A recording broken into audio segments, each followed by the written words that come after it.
It's Dr. Melissa McCreery from TooMuchOnHerPlate.com, and today I want to address a dilemma that I hear from a lot of smart, busy women who are trying to make changes with overeating and emotional eating and with their weight.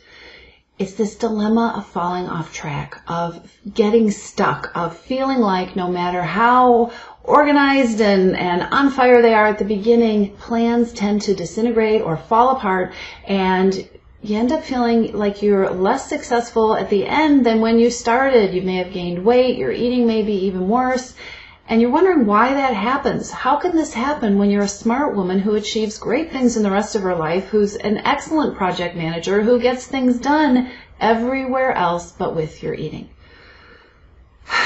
Take a deep breath, because if you feel this way, you are not alone. Here's the thing. Changing your eating, making changes with overeating and emotional eating is not as simple as a food plan. Because if you're overeating, if you're emotional eating, it's happening for a reason. And if your plan doesn't include a foundation in the habits that will let you address the reasons that food is so powerful in your life, you can have all the willpower and fortitude and excitement about that plan in the beginning, but it is not going to last. So, what does a foundation really need to address? You know, it's different for everybody, but most women who've been round and round with this overeating, emotional eating game for a while have some of these issues.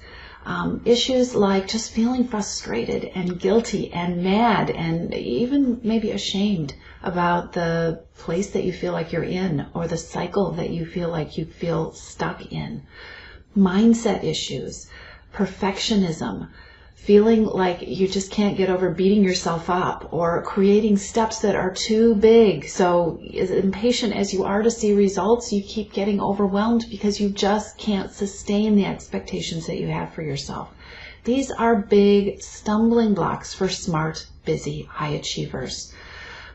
One thing that food plans don't address is the fact that if you've been round and round with these cycles for a while, your hope has probably been eroded. And so having a plan with built-in mechanisms to keep you motivated, to help you see your progress, is really important. And again, if you think about it, a food plan that doesn't include those really key pieces.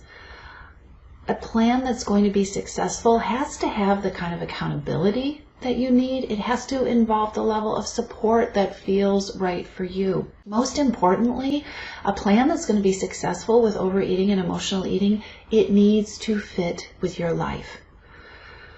Why am I bringing this up? Because every year, every month, every week, I talk to women who are so frustrated with themselves because they started one more plan. It didn't work out. They didn't get the results that they wanted. And you know what happens? When that happens, they blame themselves. If you haven't gotten the results that you want with the plan that you're using, you didn't fail. Your plan failed you. And your plan may have failed you because you didn't have the foundation and you didn't have some of the habit change habits and routines in place that would have allowed you to be successful. Take a deep breath and give yourself permission before you dive into your next plan to change your eating to take a look at some of the reasons you haven't been successful in the past, and to take a look and be honest and compassionate with yourself about the pieces that need to be a part of your foundation to allow you to succeed, not just for 3 weeks or for 6 weeks, but for the long term. There is a way off the overeating and emotional eating hamster wheel, and it starts with a plan that fits you.